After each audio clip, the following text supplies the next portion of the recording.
లేకపోతే కష్టం. ఏమండి, హృదయంలో వైరాగ్యం జాయితే ఏవి శాశ్వతం?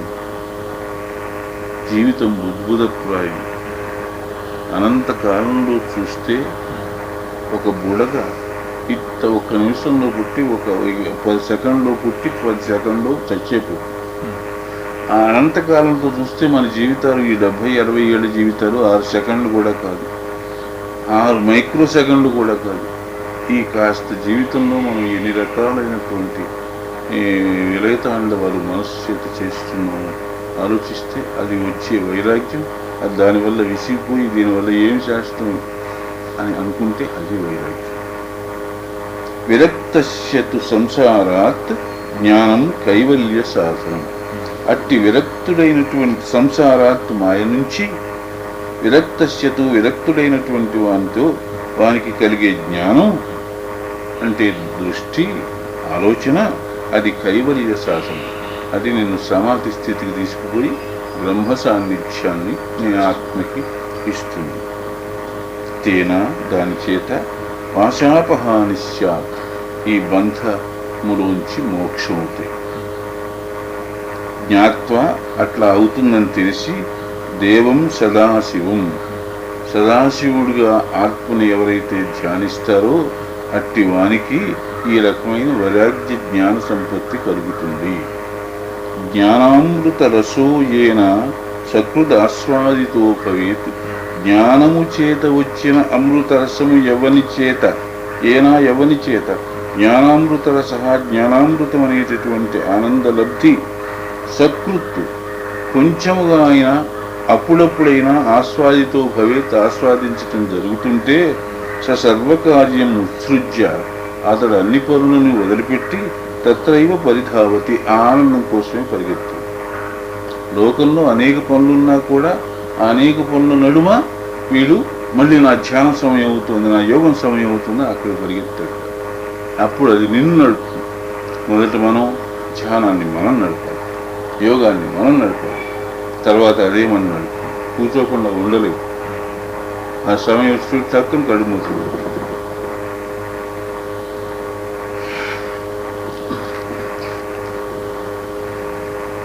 జ్ఞానస్వరూపమేవ ఆహుః జగదేతత్ విచక్షణాః.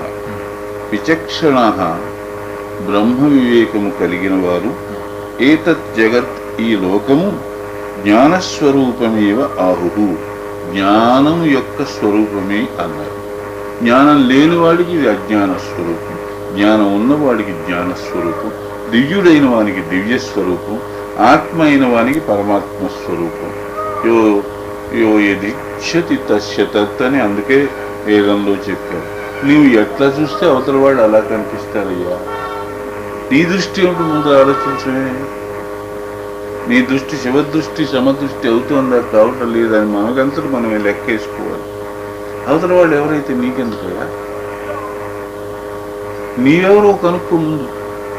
Begin with you. అర్ధస్వరూపం అజ్ఞానాత్ పశ్యంతి అన్యే కుదుష్టయః. ఎంత బాగా చెప్పాడన్నా. కుదృష్టయః చెడ్డ చూపువారు, అంటే మాయా దృష్టి గలవారు. అర్ధస్వరూపం తమ యొక్క సాఫల్యము, తమ యొక్క కోరిక. అర్థం అంటే ఇక్కడ కోరికే. అర్ధస్వరూపముగా తన స్వ అన్నది ఇక్కడ ఏమి తీరుతుంది అని అజ్ఞానాత్ పశ్యంతి. అట్టి అజ్ఞానంతో అన్యే ఇతరులు కుదృష్టయః చెడ్డ చూపు వాళ్ళు. మీ ఇంటికి వస్తే మాకేం పెడతావు, మా ఇంటికి వస్తూ నువ్వేం తెస్తావు అన్నవాడే కుదృష్టి. మాకు జరిగితే చాలు, మీకెందుకు జరగాలి, అది కుదృష్టయః అన్నాడు. ఎంత స్పష్టంగా చెప్తున్నాడు తమ్ముడు. ఆత్మస్వరూప విజ్ఞానాత్, అప్పుడు ఆత్మస్వరూప విజ్ఞానం మీకు కలుగుతుంది. ఆ విజ్ఞానాత్ అజ్ఞానస్య పరిక్షయః, అజ్ఞానం అనేది నశించిపోతుంది. అంటే కుదృష్టి నశించిపోతుంది, సుదృష్టి వస్తుంది. క్షీణే అజ్ఞానే, అజ్ఞానం క్షీణించిపోగా రాగాదీనాం పరిక్షయః, రాగాదులు అంటే రాగద్వేషములు, కామక్రోధ లోపమోహ మదమాశ్చర్యములే రాగాది అంటారు. రాగాదీనాం అంటే కామక్రోధ షడ్వికారముల యొక్క పరిక్షయ నాశనము మహాప్రజ్ఞ ఓ పండిత జరుగుతుందయ్యా. రాగాది అసంభవే ప్రాజ్ఞ పుణ్యపాప విషం విమర్శనం. రాగాదుల యొక్క సంభవము చేతనే,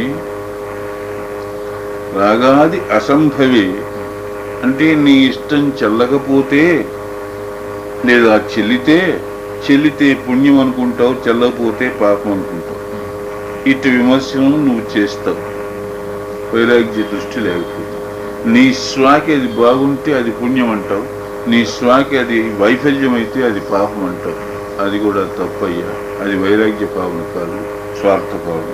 తయోహో వాటిలో నాశే అవి ఆ దృష్టి కూడా నశించిపోగా, శరీరం చేత ఆ దృష్టి కూడా వెనక్కి పట్టబడగా, నా పునఃసంప్రయుజ్యతే మళ్ళీ ఎప్పుడూ వాడు పుట్టడు.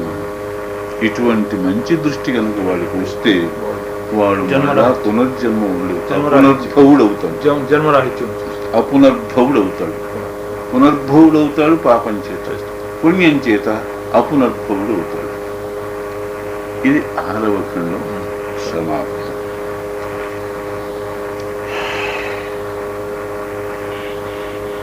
కొంచెం మంచిది ఉంది. ప్రత్యాహార లక్షణము, దానిలో ఉన్న భేదము.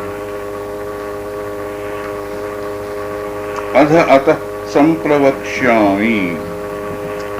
ఇవన్నీ చెప్పిన పిమ్మట అదే కారణం చేత అంటే దాన్ని నేను ముందుకు చెప్తున్నాను. ఇంకా సంప్రవక్ష్యామి నేను సమ్యక్కుగా చెప్తున్నాను.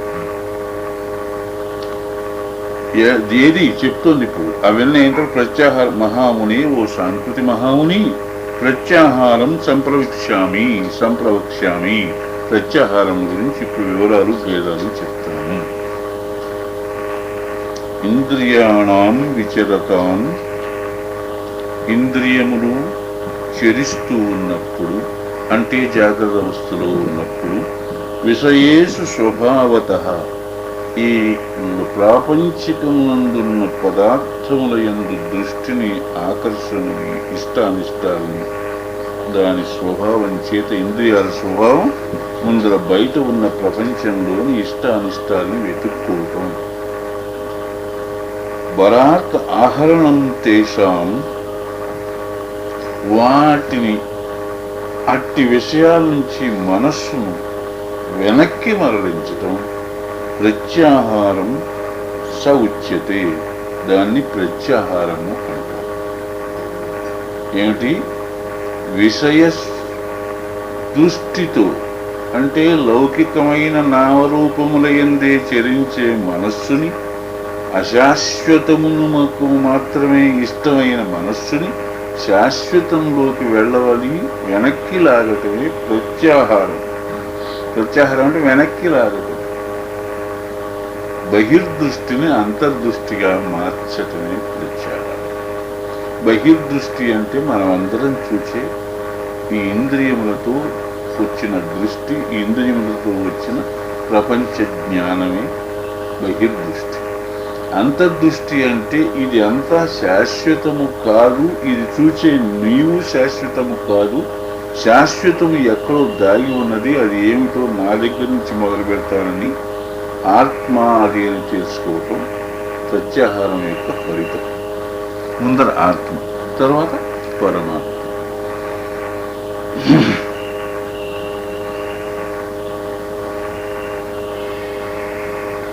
యత్ పశ్యతి తు తత్ సర్వం బ్రహ్మ పశ్యన్ సమాహితః. తత్ సర్వం ఆ బయట, లోపల, పైన, క్రింద ఉన్న, కనిపిస్తున్న, కనిపించని సర్వము, దాని వెనుక ఉన్న కారణాన్ని ఎవడైతే పశ్యతి చూస్తాడో, తత్సర్వం బ్రహ్మ పశ్యన్, ఆ సర్వము బ్రహ్మమే అన్నటువంటి సమాహిత చిత్తు